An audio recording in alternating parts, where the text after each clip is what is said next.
Hail, Thrand here. Hail, this is Eldgrim. And we're here with the Briquet, the actual sword that came in second to the Scottish basket hilt, the back sword that we've got, the claymore.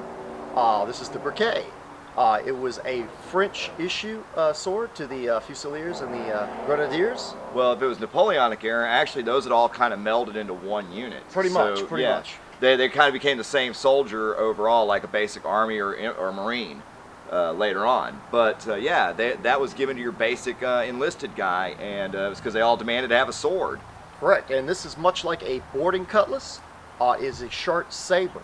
Sabers were very fashionable at the time, but I could also see why it was very useful, because it was good in close quarters, it's good around other men so you don't accidentally hit them if you have to draw it and use it. It was good, they actually acted as Marines as well, I believe. Yes, they did. The troops, so I mean it acted great as a boarding cutlass. It worked great in any type of situation like that, close quarters, indoors. I mean it wasn't a big saber that was going to give you problems trying to wield it. And it still acted as a saber and worked as a saber, and you had your knuckle duster to protect your hand. It would have been standard issue much better for, than just a combat knife. Well, like it would be standard issue for somebody like the Marines that were part of Napoleon's first regiment of Grenadiers, and we just did a video just a few minutes ago before we started this one. It'll be out.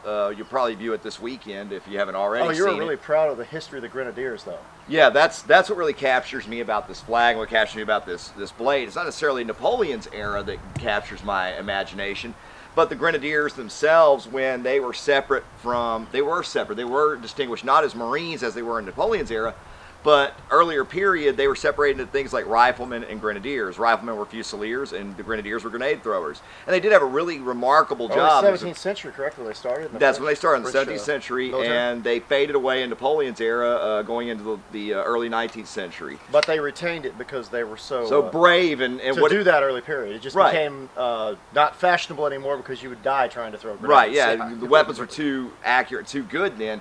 But what captures the imagination is why they kept that name Grenadier. And it's because of the men that were so brave and so skilled, and they were the early assault troops and the early version of the Marines. That's a beautiful standard. Yeah, it's a beautiful standard, and it celebrates those guys. And I think you'll see that you know, when you get this flag, and you'll see it in the other video, that they have all the victories that they were a part of, and this was not just all in Napoleon's time. These victories were going all the way back to history. Correct. That is the history, and that's why, I mean, it's so great that that's what they're honoring. They sure issued a good sword. I love this one.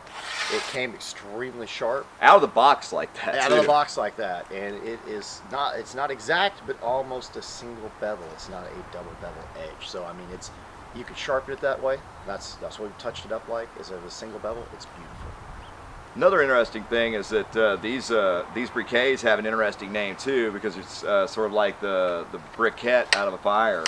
Like a brand out of the fire. So it's kind of a neat name too. So and you could definitely tell this was handmade, and you could tell by the design. You could feel it. I mean, this was hammered out, so that makes sense. That's actually this is a well-made blade. No doubt about it. The handle's extremely sturdy. Well, we got some great stuff. Like I'm saying in my other video, that we're gonna have the gel heads. We got the roll wet newspaper, and we're doing it 3 inches thick this time for this sword. For this sword, and this is a very small sword, so I'm very curious how it's going to perform on the skulls, which are much harder than human heads, and that thicker rolls. Those rolls are insane. Well, I'm going into this with kind of mixed feelings. I want it to do really good, but it's so small and light. I just don't know. We're going to find out. Let's do it. Let's see what happens, guys. Get going.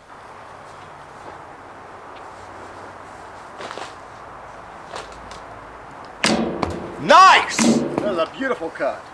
We got one clean through from a small sword, and this is a big roll of tatami, or our poor man's newspaper tatami. It's lightly soaked. It's over 3 inches thick, slightly over. So that's amazing. We got a hair tearing, but that's still not bad, because this is a back sword to a degree. It has a wide back to the blade. A lot of blades do that now. Beautiful.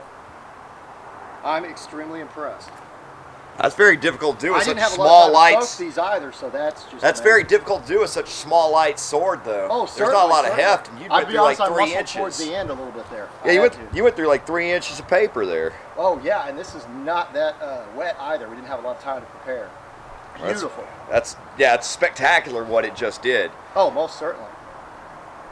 Well, it certainly proves that the briquet in the hands of somebody the size of a French grenadier can handle 3 inches of tatami. We've seen that, and that's incredibly surprising. This blade is so full of surprises. I don't doubt somebody like me with my physique can use this light blade to pull off amazing feats like Thrand just did. So I'm going to roll up my sleeve so I can do this.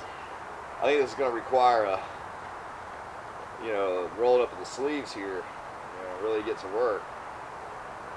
So we're going to do that, and I'm going to succeed.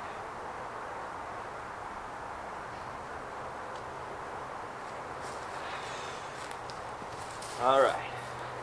Let's see if I can have the same level of success. This is going to be good.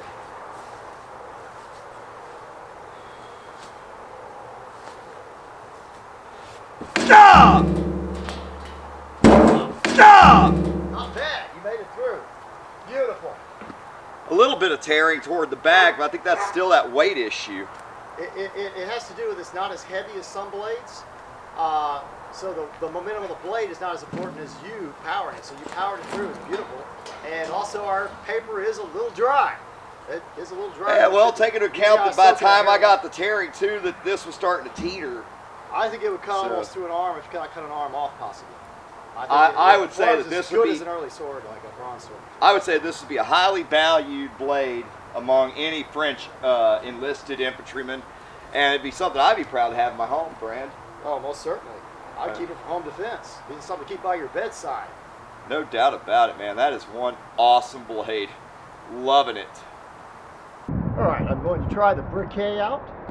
It's got an elegant handle on it. I love the way it's shaped. It has a curvature that aids with the blade, so you don't draw the blade back too far. In a lot of saber styles, they'll either grip really tight at the front or grip it tightly and allow the back of the hand to tighten to cut with. It's pretty much a technique where you just cast the blade out, or you allow the wrist to do the motion. This handle aids in that. It feels very elegant. It feels very good for like sword fencing. And I love curvature blades because they actually provide a little more protection if you're actually using the blade to defend with, because it actually follows the curvature more and doesn't stick out at an angle and allow an opening. So the blade feels really nice. I think I might start off with a cut like that, do something elegant, like where I just hold it, cut from here. Just use the back of my hand to kind of propel the blade and see what it'll actually do.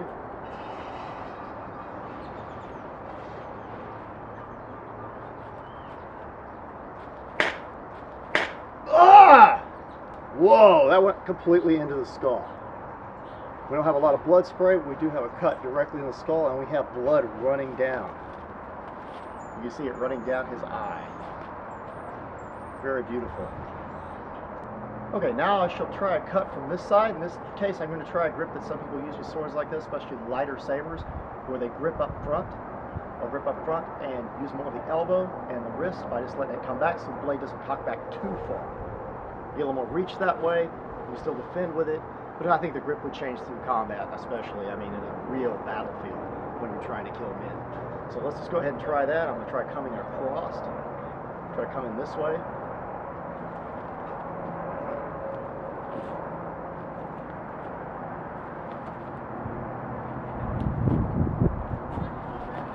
Ah! Ah! All right, I'm going to try a cut where I'm holding it in this position, which is another grip that was sometimes used on lighter sabers. And just see, it's more of a wrist and an elbow shot. I'm going to come in from the outside over here, and we'll see what happens. See what I can do.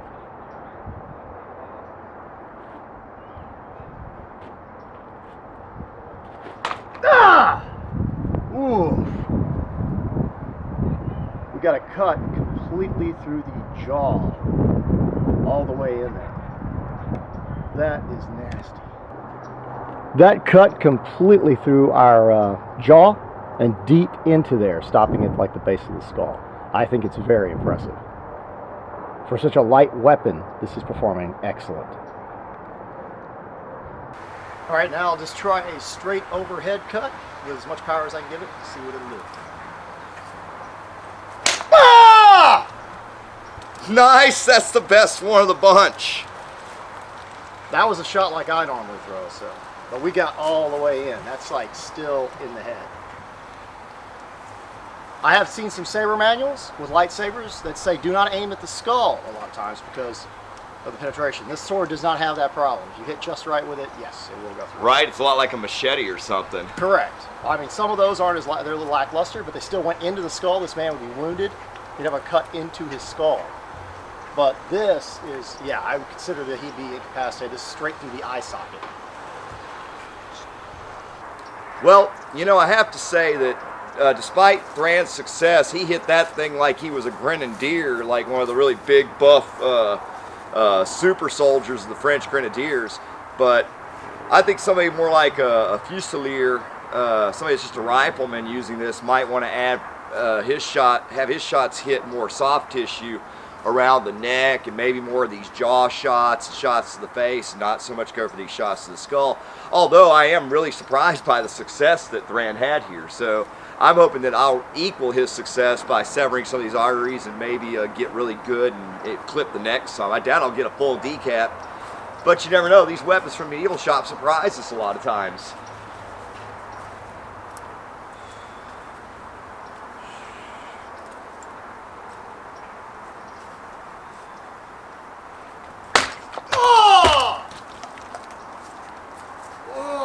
Nasty. You went through at an angle. And wow. I think I might have actually severed the neck. You did. You severed the spine. I told you that's almost a full decap from such a small light saber that's elegant. I told you I'm guys. impressed. Hold it straight up and down for us so we can see it. Set it up. It's hard with the sword in your hand. I'll come over and help you. Yeah, if you can give me a hand. I'll help you hold that up. That's impressive. That was... That's is what I mean almost a full decap. The man's head would be hanging off to one side like, what's that? Nearly headless Nick. Yes. We have nearly headless Nick today. Well, I told and that you artery, you can see this. You can see it just pouring out. Look at this. That's just so... That's we need a close-up of that. That is gorgeous. That is the most beautiful thing I've ever seen.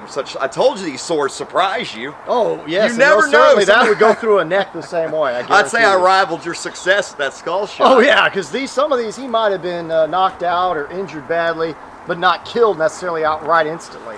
He'd have a hole in his skull. Maybe. Some might have damaged the brain tissue, but that one would have been a kill. Yeah, I agree with that. But this is like, you're dead. There's no other alternative. The man is dead. He's not functioning from the neck down. Well, for very long. It's maybe a few seconds in his brain. Well, that was freaking impressive. I'm sorry. That was awesome. I love that. That cut was... No doubt. I didn't even think it would come close to a decap. No, neither did I. I mean, I went into it thinking the whole time, this thing, because of its weight and its shape and the way it is and its length, I just thought, the whole way going into this, I thought, man, this thing's just not going to perform as well as anything else we've used. And what's crazy is on Tatami and this, it's performing like a god sword. I mean, for the weight and everything, it's performing exceptionally well. It's amazing. I mean, it's almost like it's enchanted. Look at how it cut through the artery. Now remember, our vein or artery is made out of a hard plastic, PVC style plastic. Oh, it feels almost like glass. It's so thick. I mean, right. It's tough, so it makes it a lot harder in the decaps. It makes it harder to cut that. It's probably harder than cutting an actual jugular in a man's neck. You're not lying at all. I mean, but I figure between it and all the ligaments and stuff you have in here, it helps make up for that. Well, and then you're talking about this, but our coconut is something we've been using a long time. A lot of people argue about this is harder than a human skull, and that lightweight little briquet cleaved right into it. It is harder, and then combined with the gel and the give of the head, because the head, if you watch our head, it moves. Yeah, it kind of bobbles and wiggles around. Right. Yeah. So between all that, this would be more difficult than cutting your skull. It'd probably be much better on a human skull. I agree with you. I can imagine that it was a devastating weapon. I think it would have worked just as well as any officer's saber. I'm looking at something that's just, it's just downright amazing. What else can I say about this? So you made Ivar into nearly headless Nick. Yeah, we did. Well, certainly. Nearly headless Ivar. Yeah, nearly headless Ivar. And all those other cuts I did on here, you would not want to get hit that way. If your jaw was severed all the way into, yeah. Oh yeah, if you severed the cheekbone, the jaw, and here all the way into the it's just, this. And this brutal one, that overhead shot would definitely be. I just love how far down the gel you got. You got all the way down to the lip. It was stuck in. It was really stuck in the skull. I mean, I could pull it out, but it was stuck in there. Yeah, it was in there. I mean, this is. And you could see that this cut here actually, this is beautiful. there's just no words. I mean, it's For just, such a light, elegant blade, you it never. does You, its job. I swear, we went into this just totally thinking this wasn't going to be like anything amazing like we saw. I mean, we knew it was But going to did be good, It's but well made too. It's sturdy. It held up well. It feels just like it did when we started. And it's got an edge just as sharp. So. But you know, the thing is, like I said, you go into this with expectations and you set them a little lower, thinking because it's lighter and shorter, and then you come out here and it surprises you and it just blows you away. Oh yeah, definitely. I'm just really proud it's part of our arsenal. I can't wait to come back with some more tests. Especially when we maybe we can make some Fusilier grenades and, have some fun with some of that, like you know, that and bring it flag, back again. That'd be fun. Dang, man, that's so cool. I love the briquet from Medieval Shoppe. Medieval Shoppe, Jarl Tim, thank you so much, man. You're so good to us. And so are all you out there. All of our subscribers help us all the time. So if you're not already a subscriber, go ahead and subscribe down below. Make sure you leave your comments in the comments thread below and like this video as well as others. You can look through all of our page. We've got so many great videos, so like those and watch them as well. And make sure you go by Facebook and check us out. That's the Thrand and Eldgrim Well of Remembrance. So that's a pretty cool like page that we have. We put a lot of historical stuff out on that. Also, you can talk with Thrand and I one-on-one or with other members of our close group. Thrand YouTube Boat Crew on Facebook. That's right. It's a private group. You can ask to join. I'm sure that I or Eldgrim will let you in right away. That's right. Yeah. We got a lot of artisans in there. A lot of people that do a lot of creative things, blacksmiths and all kinds of bawlers. Historians of all types. We even have people who are into Napoleonic history. That's right. So give you information on if you were interested. Yeah, great group of guys. Thrand YouTube Boat Crew. Check it out. Lots of great reenactors and martial artists and stuff. Check them out. And also, don't forget, you can help us out here by donating at www.patreon.com/Thrand or through our PayPal. That's thrand@yahoo.com. Is PayPal ID. Yes. That's right. PayPal ID. And an email at that.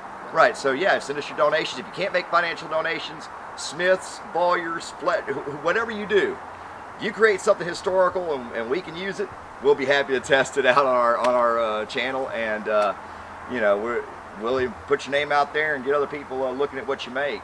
So be sure you send those things our way. It doesn't have to be financial. We're always happy to have your donations. Oh, most certainly. We've got some pilums coming up for you, and we're going to test that homemade knife.